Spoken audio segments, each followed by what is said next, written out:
Halo Tribuners, jumpa lagi bersama saya Risman Taharudin.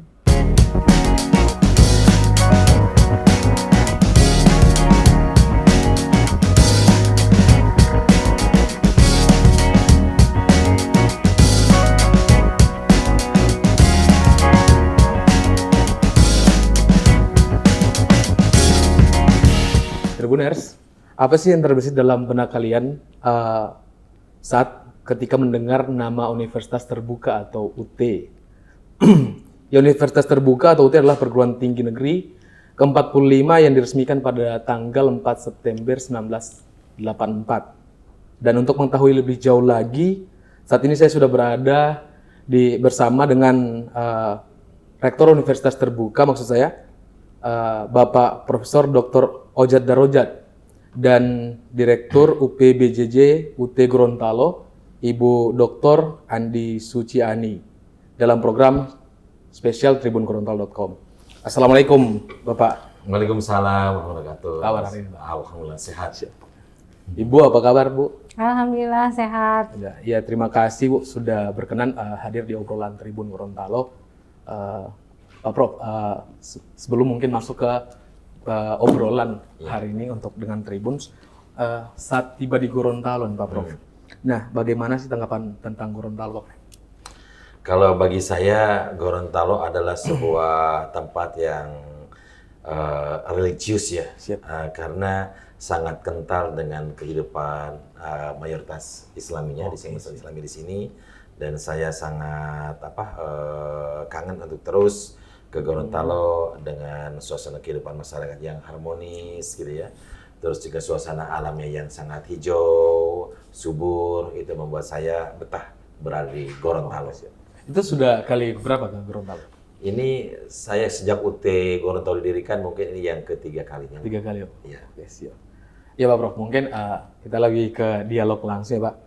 Terkait dengan, Pak, UT salah satu perguruan tinggi negeri di Indonesia yang diresmikan 4 September 1984. Nah, bisa diceritakan, Pak, sedikit sejarah perjuangan hingga berdirinya Universitas Terbuka di Indonesia, hingga menyusuri wilayah-wilayah yang ada di Indonesia. Oh iya, aduh terima kasih. Ini pertanyaan yang sangat bagus. 38 tahun yang lalu, pemerintah Indonesia mendirikan UT, Universitas Terbuka, itu dilatar belakangi oleh 3 pokok permasalahan yang dihadapi oleh masyarakat dan bangsa serta pemerintah. Ketika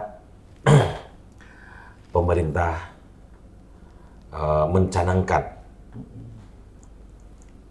hak untuk mendapatkan pendidikan bagi seluruh warga bangsa yang dicantumkan di dalam pasal 31 Undang-Undang Dasar 45, pemerintah bertekad agar seluruh masyarakat mendapatkan hak atau kesempatan untuk mendapatkan pendidikan, termasuk di dalamnya adalah hak untuk mendapatkan pendidikan tinggi.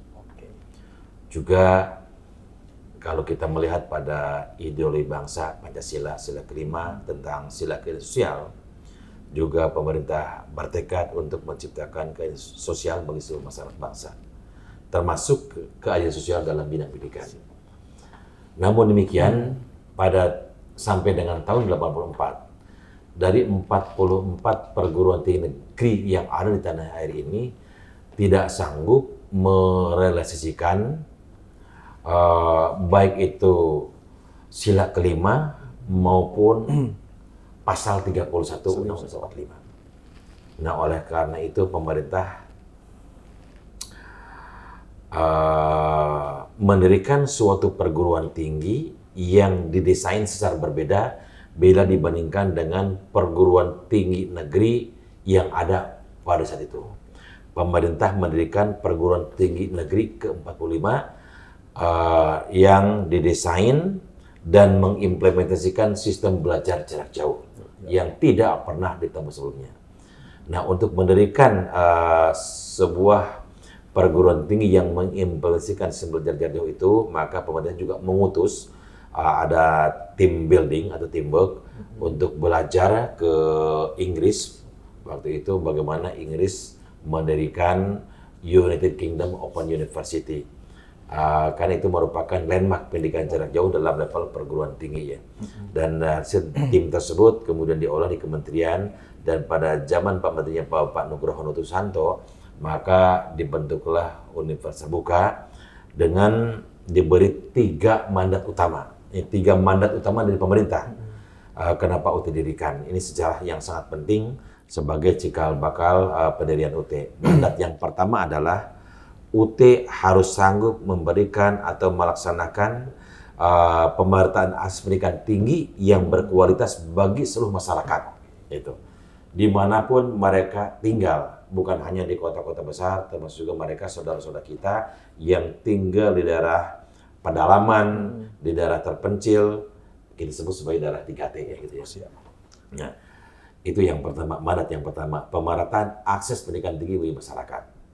Dan yang kedua adalah memberikan kesempatan kepada orang-orang yang sudah bekerja, yang ingin meningkatkan kompetensinya dan atau ingin meningkatkan kualifikasi jenjang pendidikannya ke jenjang yang lebih tinggi. Misalnya yang SLT jadi sarjana, yang sarjana pengen S2, pengen S3.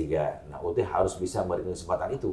Karena saat itu orang-orang yang sudah bekerja sulit bagi mereka untuk meningkatkan kompetensinya atau meningkatkan kualifikasi jenjang pendidikannya ke jenjang lebih tinggi karena mereka tidak mungkin meninggalkan pekerjaannya. Sementara perguruan tinggi yang ada pada itu adalah dilaksanakan secara tatap muka. Mereka harus datang ke kota-kota besar atau ke daerah tertentu atau ke pulau tertentu. Sementara mereka punya pekerjaan, punya keluarga, punya komitmen sosial lainnya yang ditunaikan oleh mereka. Sehingga mereka tidak mungkin. Nah, UT harus memungkinkan bagi mereka untuk bisa meningkatkan sini. Dan yang ketiga adalah masalah yang terkait dengan daya tampung perguruan tinggi. Di mana daya tampung perguruan tinggi konvensional atau tatap muka itu sangat terbatas. Karena ada rasio antara dosen dengan jumlah mahasiswa. Nah, pemerintah harus menciptakan suatu perguruan tinggi yang tidak dibatasi dengan rasio. Nah, makanya UT diharapkan menjadi instrumen penting pemerintah untuk menampung seluruh lulusan SLTA. Ketika anak-anak kita yang baru lulus SLTA ingin melanjutkan ke perguruan tinggi negeri, maka harus ada UT solusinya. Jadi itulah kira-kira latar belakang pendirian UT dengan 3 mandat utama dari pemerintah. Jadi pada konsekuensinya adalah cara yang kita berikan kepada masyarakat, kita berusaha sampai masuk ke pelosok-pelosok, ke seluruh tanah air gitu kan, sehingga mereka tahu tentang UT, mereka paham bahwa di negeri ini ada UT yang memungkinkan bagi mereka, bagi siapapun untuk bisa mengirimkan anaknya ke perguruan tinggi tanpa dibatasi ruang, tanpa dibatasi waktu, dan tanpa dibatasi oleh kemampuan yang seperti itu. Ya, tadi itu menarik ya, Pak Prof. Jadi kan di masa itu tentu untuk berpikiran kurikulum yang lebih modern gitu. Itu kan belum sampai di situ. Betul. Nah, apa sih spirit yang kemudian melandasi UT kemudian menghadirkan konsep-konsep modern yang mungkin tidak sejauh ini kan konvensional gitu. Iya. Jadi philosophical foundation-nya itu adalah seperti yang sering kita sampaikan, education for all. Jadi pendidikan itu untuk semua. Ini seperti juga pernah ditegaskan oleh Bapak Presiden Pak Jokowi ketika ditanya oleh Mas Menteri pada saat podcast, apa cita-cita dengan Bapak bagi masyarakat Indonesia terkait dengan pendidikan? Pendidikan untuk semua sampai ke pelosok tapi berkualitas. Nah, itu adalah jawabannya. Jadi filosofinya adalah education for all. Atau juga sering kita sebut sebagai making higher education open to all. Jadi membuat pendidikan tinggi itu terbuka bagi semua orang, tidak ada yang terhambat. Gitu ya. Terus dan yang berikutnya adalah reaching the unreached, menjangkau yang tidak terjangkau. Jadi adalah tiga tagline itu merupakan philosophical foundation pendirian UT yang memang merupakan keinginan besar di pemerintah bagaimana caranya supaya seluruh masyarakat punya akses mendapatkan kesempatan menikmati jasa layanan pendidikan tinggi. Nah, itu yang Pak Prof, itu yang menarik juga terkait dengan ini kan kurikulum yang lebih modern gitu. Nah, bagaimana sih UT kemudian menarik masyarakat agar kuliah dan UT kemudian beradaptasi di wilayah-wilayah tertentu gitu? Iya, ini layanan pendidikan yang kita berikan tentu walaupun kita menerima jumlah mahasiswa yang besar, yang harus atau sangat diutamakan dan pendidikan adalah tentang kualitas marwah akademiknya. Jadi jangan sampai kewibawaan akademik kita tidak bagus, tidak baik, kualitas penyelenggaraan program pendidikan kita tidak baik sehingga tidak menjadi memberikan semangat kepada masyarakat, tidak merefleksikan pendidikan tinggi yang berkualitas. Nah, oleh karena itu maka quality assurance atau penjaminan mutu merupakan cara kita hidup. Merupakan satu-satunya jalan yang harus kita tempuh. Bagaimana caranya? Walaupun kita diselenggarakan secara jarak jauh, tetapi kualitasnya tidak kalah dengan konvensional. Dan maka oleh karena itu, maka UT di dalam penyelenggaraan program-program pendidikannya bukan hanya mengadopsi atau mengundang seperti Badan Arisan Nasional Pendidikan Tinggi, BANPT, tetapi juga kita secara volunteer mengundang yang namanya ISO Quality Assurance Agencies untuk datang ke tempat UT untuk memastikan apakah proses bisnis manajemen internal UT itu bagus atau tidak untuk menghasilkan perpelusan yang sudah kita canangkan. Kita juga di samping itu kita mengundang yang namanya ICDE, International Council for Open and Distance Education, ICDE, berpusat di Norway.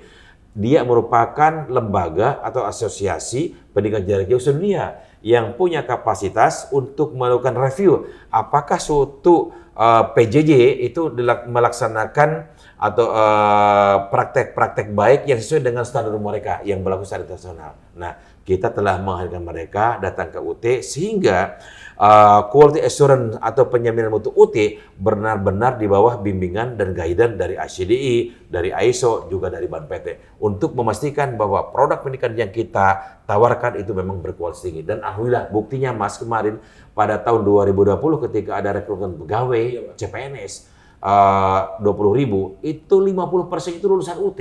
9.436 lulusan UT. Baru yang keduanya adalah ada 3.000 lulusan dari perguruan tinggi di Jawa Tengah. Itu kan hebat. Artinya apa?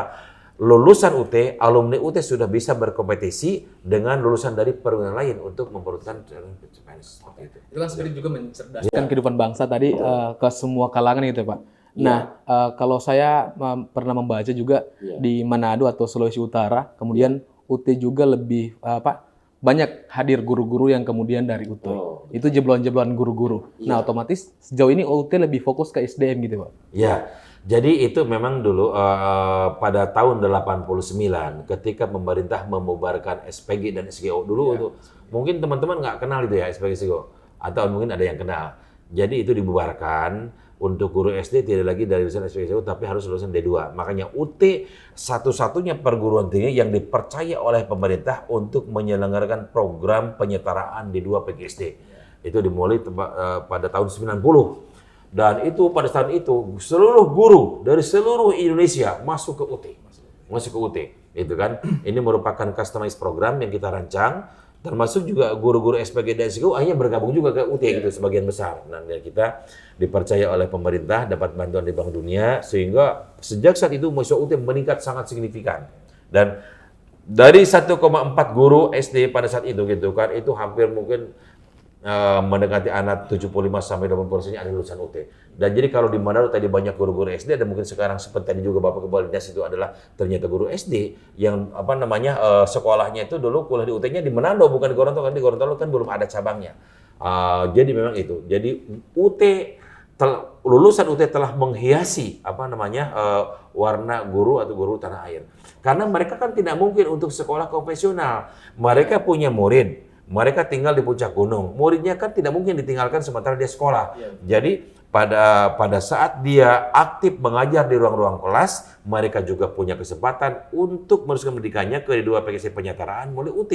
Karena di UT dalam konsep jarak jauh bukan mahasiswanya yang datang ke kampus, ke tempat kami, ke Jakarta atau ke Gorontalo, tetapi kamilah yang akan datang mengetuk pintu-pintu rumah mereka. Seperti itu. Iya, terima kasih, Prof. Jadi mungkin sebelum lanjut ke Pak Prof, kita ke Ibu Dir ya. Bu, sejauh ini kan UT lebih fokus dan dengan spirit yang ada terkait dengan bagaimana pendidikan secara keseluruhan menyasar seluruh masyarakat Indonesia. Nah, sejauh ini tidak hanya muda-mudi yang kemudian disasar, tapi juga ada lansia yang termasuk juga ada siswa yang kemudian berasal dari paket C serta disabilitas. Nah, ini kemudian yang menarik saya kira. Artinya tidak ada tebang pilih dalam pendidikan. Itu bagaimana, Bu? Nah, itu yang menarik yang kata Mas tadi ya, bahwa kita itu tidak membatasi ya, tidak membatasi mereka yang mau ikut kuliah menaikkan kompetensi yang ada, jadi bisa semuanya di UT. Jadi tanpa ada batasan, berarti inilah esensinya dari terbuka, gitu ya. Kalau di perguruan tinggi lain mungkin mereka punya batasan usia ya, mereka punya batasan usia. Tahun ijazah tahun ijazah, kemudian paket C jarang ada yang menerima. Nah di UT itu semuanya bisa. Yang penting salah satu syaratnya adalah mereka punya ijazah SLTA ya. Kalau KTP mah mungkin semuanya ada ya, KTP ya, udah umur 17 tahun ke atas sudah punya KTP. Nah itu salah satu syaratnya bahwa mereka itu punya Bisa ijazah. sembari minum ya, Bu? Oke, silakan. Oke. Jadi punya ijazah SLTA atau sederajat. Paket C, kemudian kita juga bisa yang mereka yang disabilitas ya. Disabilitas, ya. Nah, kita juga ada mahasiswa nih yang tunanetra, Mas. Jadi di sini ada tunanetra mahasiswa yang memang benar-benar tidak bisa ngelihat tapi ternyata bisa menggunakan teknologi yang diterapkan di UT. Oke, artinya ini melihat lebih ke kan dari kemarin memang spiritnya dan serta komitmen untuk mencerdaskan itu tidak hanya melihat dari kalangan tertentu. Artinya ini menjadi satu responsif yang kemudian hari ini kita bisa rasakan itu berbuah progresif ya gitu, Pak. Inklusif. Ya. Nah, Bu Dir, untuk mencerdaskan kehidupan bangsa tentu kan tidak tebang pilih juga tadi disebut Ibu Dir. Nah, apakah menjadi landasan untuk pendidikan itu harus tanpa ada kelompok-kelompok begitu? Iya harus, karena yang seperti yang disampaikan Bapak tadi bahwa kita mesti mencerdaskan kehidupan bangsa ya, dari sila kelima itu harus terpenuhi ya, pasal 31 juga harus terpenuhi. Jadi dari konsepnya saja universitas terbuka memang membuka akses ya, akses untuk bisa melanjutkan ke pendidikan tinggi, tidak membatasi siapapun gitu ya. Berarti sejauh ini Bu mungkin bisa disampaikan apa sih fasilitas yang kemudian didapatkan oleh teman-teman atau mahasiswa yang dari disabilitas gitu? Untuk yang disabilitas, untuk disabilitas mereka bisa akses semuanya. Jadi sama dengan yang mereka yang pada umumnya ya, kita yang masih sempurna ini bisa ngelihat gitu ya. Nah, cuman memang ada tambahan sedikit untuk mereka karena kita melihat nih ternyata mahasiswa yang tunanetra ini perlu sentuhan khusus ya, ceritanya ya. Jadi karena kita bahan ajar ya, yang paling pokok itu adalah bahan ajar. Jadi kita mengembangkan bahan ajar kita itu sampai mereka tuh bisa hanya mendengarkan aja gitu. Nah, kalau misalnya yang kita dengar itu biasanya ya untuk yang tunanetra itu ya biasa aja lah, mungkin dari handphone dia sudah bisa ya speech to text ya. Text to speech ya. Nah, mereka kan biasa dengan itu ya. Penggunaan bahasanya mungkin yang mereka yang penggunaan bahasa robot itu ya. Di UT untuk sistemnya, bukunya itu dia bisa seakan-akan berkomunikasi dengan dosennya sendiri gitu ya. Jadi seperti manusia gitu yang membacakan, bukan bahasa robot begitu, Bu? Iya. Nah, jadi sudah tahu mana penekanan begitu ya. Kalau orang-orang yang berbicara atau membaca kan tahu ya yang mana penekanan gitu ya. Ada tanda serunya, ada tanda bacanya ya gitu ya. Kelihatan. Nah, kalau kita buka Google kan biasa nggak kelihatan tuh ya, nggak kelihatan ini koma atau titik ya gitu ya. Nah, akhirnya kan mahasiswa mungkin masih meraba-raba gitu ya. Jadi kita penuh mau memberikan pelayanan yang lebih baik, jadi kita langsung seperti itu. Jadi pengembangannya memang kalau yang saya lihat sekarang itu baru ada 16 buku yang demikian ya, yang ada fasilitas audionya. Mudah-mudahan ke depan bisa lebih banyak lagi segera ya. Iya, terima kasih. Iya, kembali ke Pak Prof, Pak. Nah, sejauh ini belajar jarak jauh kemudian tetap digaungkan oleh UT. Nah, sebelum hadirnya pandemi COVID-19, UT sudah lebih dulu. Nah, sekarang sudah menyasar beberapa perguruan tinggi kemudian sudah mulai mengikuti. Nah, tanggapannya seperti apa sih, Pak? Ini sangat bagus. Jadi kita itu sekarang sedang memasuki era baru. Sedang memasuki tahapan baru dalam penyelenggaraan pendidikan tinggi di tanah air ini, di mana pada saat ini banyak sekali pendatang baru di tanah air dari perguruan tinggi konvensional yang menyelenggarakan pendidikan jarak jauh, Kalau dulu PJJ itu adalah monopoli UT. Tapi kalau saat ini di era baru ini sedang bergeser menuju perfect market competition, pasar persaingan sempurna dalam pendidikan jarak jauh. UT menyikapi ini dengan sangat gembira. Kenapa gitu? Kami tidak menganggap mereka sebagai pesaing kita, tidak menganggap mereka sebagai kompetitor kita yang membahayakan kita, tidak, gitu kan?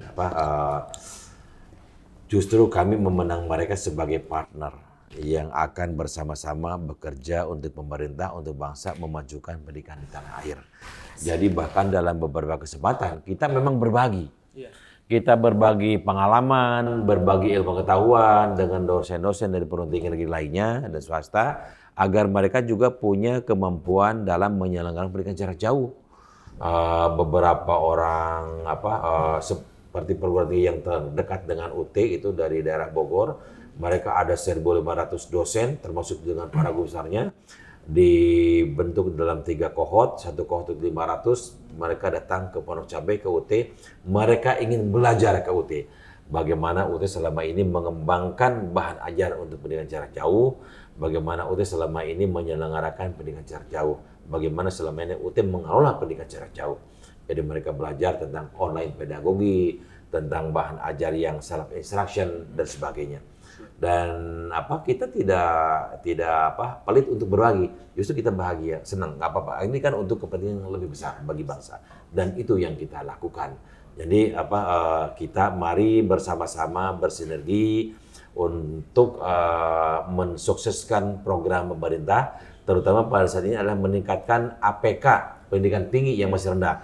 APK pendidikan tinggi, angka partisipasi kelas pendidikan tinggi masih 31%. Ini kewajiban kita semua memberikan kesempatan kepada anak-anak yang lulus SLTA agar mereka punya kesempatan masuk ke perguruan tinggi. Nah, kalau tadi kembali lagi kepada itu ya, kenapa calon seperti itu? Kan mungkin ada masyarakat yang bertanya, apa sih makna kata universitas terbuka gitu kan? Nah, ini kita melihat lagi ke perjalanan sejarah masa lalu, ini jauh sekali nih, 1800-an. Menurut ahli pendidikan jarak jauh, namanya Borja Hollenbach, menyampaikan bahwa makna kata openness dalam kata open university itu merujuk kepada 4 hal. Yang pertama open to people, yang kedua open to place, yang ketiga open to methods, dan keempat open to ideas. Nah, yang lebih penting ya 2 ini terutama. Open to people dan open to place. Jadi orang tuh terbuka kepada orang. Orang tuh siapapun mereka, laki-laki, perempuan, masih muda, tua, nenek-nenek, kakek-kakek, masih gadis, udah jadi janda, itu semuanya able, disable, ganteng, tidak ganteng, semuanya harus punya kesempatan masuk perguruan tinggi. Itu orang itu siapapun, gitu. Bahkan di Inggris itu, di British Open University, termasuk orang itu, walaupun mereka tidak punya ijazah SLTA, mereka berhak masuk perguruan tinggi ke BOU. Di kita kan tidak ya. Jadi di kita itu terbukanya belum terbuka betul sebenarnya. Masih setengah terbuka karena ketika orang Indonesia tidak punya ijazah SLTA, mereka tidak masuk perguruan tinggi, tidak bisa. Gitu. Nah, kalau di UKOU, walaupun mereka tidak punya ijazah SLTA, SLTP dan SD, mereka boleh masuk UKOU. Asalkan usianya sudah 18 tahun. Itu. Nah, di kita belum seperti itu. Itu open to people. Itu ya. Yang kedua open to place. Jadi open to place itu terbuka kepada tempat. Jadi tempat itu jangan menjadi penghalang. Gara-gara seorang tinggal di pesisir pantai, mereka tidak punya kesempatan untuk pendidikan. Itu tidak boleh. Gara-gara sahabat kita atau saudara kita tinggal di puncak gunung, mereka tidak punya kesempatan masuk perguruan tinggi. Tidak boleh. Dimanapun mereka berada di bumi pertiwi ini, mereka harus punya kesempatan. Bahkan UTI itu menawarkan orang Indonesia, PMI, pekerja migran Indonesia yang kerja di negara luar, itu kita ada di 50 negara membuka layanan UTI. Oke, siap. Borderless, seperti siap. Itu yang kita lakukan. Ya, Prof. Jadi dari 1984 kan kemarin sempat diresmikan pada tanggal 4 September.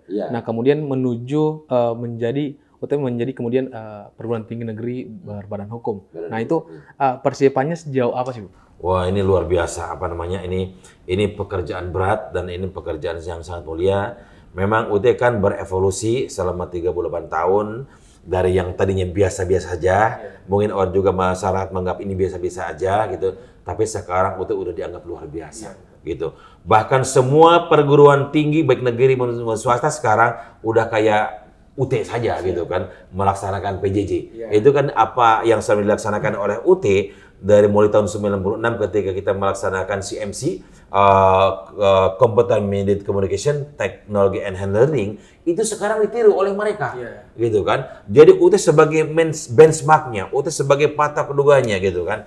Nah ini kita sangat membanggakan. Nah sekarang supaya UT one step ahead, tetap di depan, maka kita tidak pernah berhenti dengan yang namanya inovasi dan pendidikan jarak jauh. Nah, termasuk kemarin kita telah melaksanakan satu terobosan baru di dalam penyelenggaraan ujian online proctoring. Nah, terkait dengan tadi UT memang sekarang sedang memasuki masa transisi dari PTN PGBLU menjadi PTNBH. PTNBH, Perguruan Tinggi Negeri Badan Hukum. Artinya kalau Perguruan Tinggi Negeri Badan Hukum artinya UT itu sudah bisa menuntut dan dituntut di muka hukum sendiri tanpa bantuan atau dukungan dari kementerian. Karena kita sudah badan hukum sendiri kan.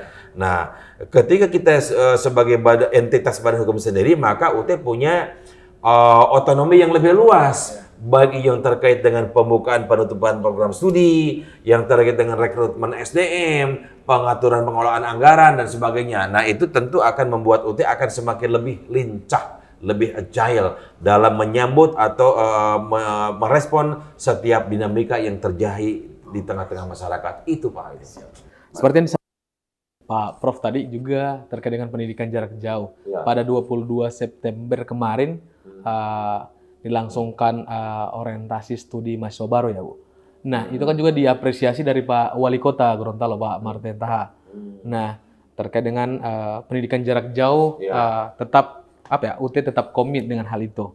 Dan ini kemudian mulai banyak mengikuti hal itu. Nah, mungkin Pak, itu kan apresiasi dari Pak Wali yang disampaikan ke UT hari ini. Nah, kalau untuk makna daripada PTNBH bagi UT sendiri seperti apa? PTNBH memiliki makna yang besar bagi UT karena ketika kita punya impian, ketika kita punya cita-cita, maka menurut saya langkah strategis untuk mencapai impian cita itu, kita harus bisa mengatur sendiri, self-governance. Dengan self-governance itu, kita bisa mengatur segala sesuatunya, termasuk seluruh organisasinya. Kalau sekarang kan seluruh organisasi UT diatur oleh Kemenpan RB, harus tunduk. Padahal itu tidak pas betul untuk UT. UT itu pendidikan jarak jauh. Diatur organisasinya sama dengan perguruan tinggi biasa. Ya susah. Jadi sebagus apapun rencana kita, semapan apapun apa yang kita sudah lakukan persiapan, tidak akan mencapai hasil optimal. Kenapa? Karena struktur-struktur yang berlaku sekarang tidak mencerminkan jati diri UT sebagai pendidikan jarak jauh. Nah itu nanti otonomi, jadi kita yang aturnya. Dan saya insya Allah gitu kan, berani, dan kita semua punya komitmen untuk bisa mensukseskan UT sebagai PTNBH, akan lebih sukses lagi. Iya. Itu nanti kapan Pak? Nanti insya Allah secara resmi UT menjadi PTNBH. Ya, ini pertanyaan berat ini. Karena kan kalau dari sisi kami itu sudah beres semua. Bahkan katanya udah 2,5 bulan sekarang ada di meja Bapak Presiden, tapi belum ditandatangan. Ya kalau itu kan bertanyanya harus jangan pada saya itu, harusnya kepada penggenggam pemerintahan gitu kan, bukan saya. Kalau kita sih menerima saja gitu kan. Oke Pak. Iya Pak, ini mungkin sudah di penghujung waktu gitu Pak. Tadi juga sempat diceritakan terkait dengan terobosan-terobosan UT dan komitmennya UT lebih fokus kepada mencerdaskan kehidupan bangsa tanpa terkecuali gitu. Nah, mungkin ke closing statement itu Pak, karena ini sudah di penghujung waktu. Nah, dari Ibu, mungkin Ibu Dir, apa impian Ibu Dir untuk masyarakat di Gorontalo dalam hal pendidikan ke depan? Ya, kalau dari saya, data kita ya di Universitas Terbuka itu, kami di Gorontalo ini kontribusi yang paling kecil ya untuk jumlah mahasiswa di UT. Dengan jumlah mahasiswa UT yang sekarang ada 412.000 sekian. Nah, kita kontribusinya sangat kecil. Nah, jadi saya mengajak sama masyarakat umum di Provinsi Gorontalo untuk bisa ikut sama-sama di Universitas Terbuka untuk perguruan tinggi negeri ya, negeri berkualitas, fleksibel dan terjangkau. Jadi biaya murah. Kita tunggu di Universitas Terbuka Gorontalo. Oke, siap. Iya Pak, mungkin ke Pak Prof, closing statement terkait dengan ini Pak. Jadi dari Pak, jadi kan sudah menjelaskan tadi juga bahwasanya UT fokus ke pendidikan yang memang ke depan akan lebih inovasi itu. Nah, sebelum kan ini masih di meja presiden tadi, Bapak bilang tadi untuk berubah menjadi PTNBH gitu Pak, secara resmi. Nah, apa sih yang ada pesan gitu ke UT yang berada di wilayah-wilayah yang ada di Indonesia gitu? Yang pertama pesan khususnya adalah kepada masyarakat di Provinsi Gorontalo, mudah-mudahan UT dengan capaian yang luar biasa sudah melakukan reformasi tata kelola, memberikan yang baik. Mudah-mudahan UT semakin dicintai oleh masyarakat Gorontalo dan UT menjadikan pilihan bagi masyarakat Gorontalo yang ingin mengirimkan anaknya untuk kuliah di perguruan tinggi. Nah, kepada UPJ di seluruh cabang Indonesia, mudah-mudahan nanti semakin aktif memberikan informasi tentang UT supaya masyarakat tahu bahwa di tanah air ini ada UT yang bisa dijadikan sebagai pintu pembuka untuk meraih sukses di masa depan melalui kuliah di perguruan tinggi. Oke, terima kasih Pak. Terima kasih juga Ibu. Jadi itu Tribuners, di mana perbincangan kita sudah berada di penghujung waktu.